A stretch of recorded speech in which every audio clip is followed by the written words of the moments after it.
Hey there, me again.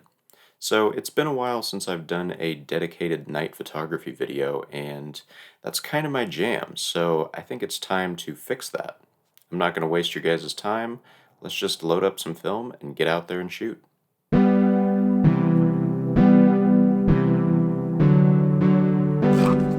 So let me tell you about tonight's photography mission. Around this time every year, Fiesta Mexicana rolls around, and they usually have a lot of carnival rides. So that's what we're going to check out, and hopefully we get some cool photos.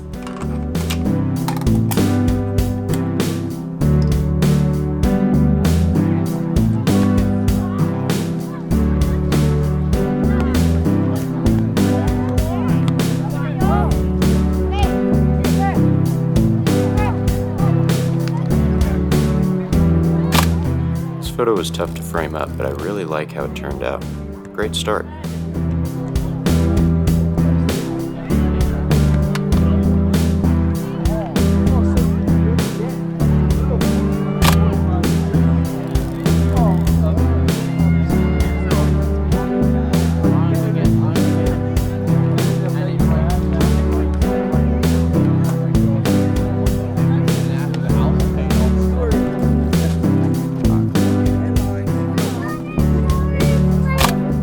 Really would have liked this close-up cliffhanger shot with the motion in it if the motion hadn't been blocking the sign. The one without motion, though, is pretty good looking. Before we continue with this video, let's talk a little bit about the gear I was using. We were shooting medium format film, so naturally I brought out my favorite medium format camera, the Bronica S2A, and I also used a roll of trusty Fuji Pro 400H, which is one of my favorite films. Another necessary piece of gear for night photography is a shutter release cable, that way you don't have your hands on the camera when you take the picture. And also, probably the most important piece of gear for night photography is a tripod, and that's where K&F Concept comes in. K&F Concept reached out to me about partnering for a video, and when I told them I was planning on doing a night photography video, they said, "How about you try out one of our tripods?" So that's what we're doing right now.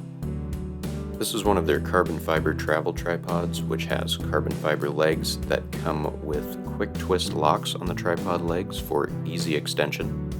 It has a maximum height of 70 inches, which comes out to be taller than me, which is pretty cool. It's got a maximum load capacity of 33 pounds, so it'll easily hold any of the fairly heavy camera setups that I have. Because of the carbon fiber legs, that keeps the weight down to around 3 pounds, which is super handy for traveling and will make my back not hurt near as much. It also comes with a nice carrying case, which I think is a nice touch, and it'll also make traveling with it much easier. It has a nice ball head with an integrated bubble level and Arca-Swiss type mounts that are quick and easy to detach. It also has a detachable monopod function, which I think is really handy, especially for those of you who just kind of like to have some quick and easy stabilization. One feature that I really like about this tripod is it has a little hook at the end of the center pole, which means I can hang any bags with filters or any little bits that I might need while I'm out in the field. The only thing I would change about this tripod is I would put a little latch on that hook so that my bags were secure and wouldn't fall off. K&F Concept did not pay me for this review, but they did send me the tripod and they told me I could keep it after this video.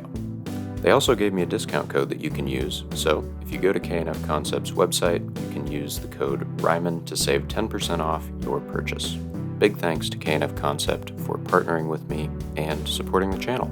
Now let's get back to some night photography.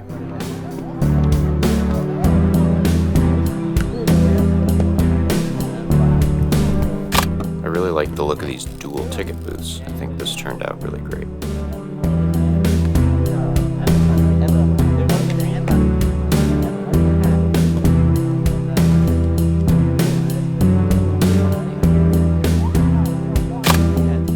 This photo of the zero gravity ride turned out great. The motion looks so intense, and I love the color scheme of the signage and the lights.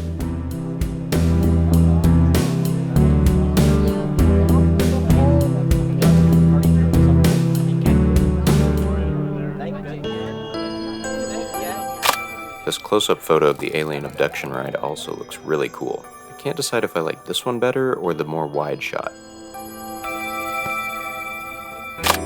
I really like the positioning of the entrance and the ride in this photo. I just wish the guy and his kid would be positioned a little bit farther left. That way you can see the ride operator a little bit better, because I think he's the most interesting part about this photo.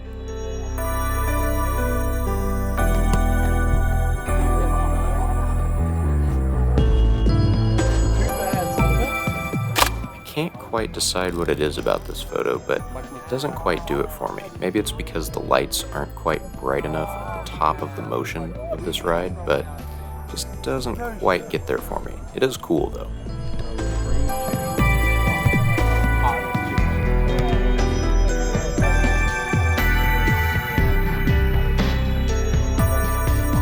Now this photo does what the last one didn't, and that's fill the frame with really bright, vibrant, colorful lights. The only problem is there's a little bit of a light flare on the left side of the frame, which is kind of distracting.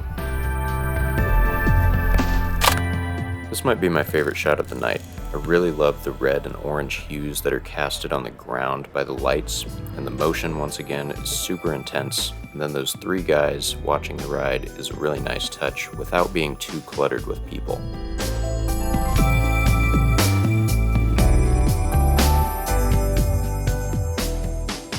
So I hope you guys enjoyed this video and some of the photos I took along the way.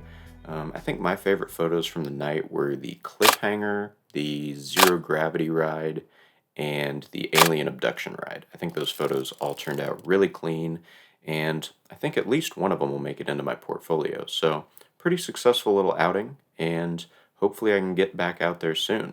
So I hope you guys enjoyed it. I'll see you guys in the next one. Bye now.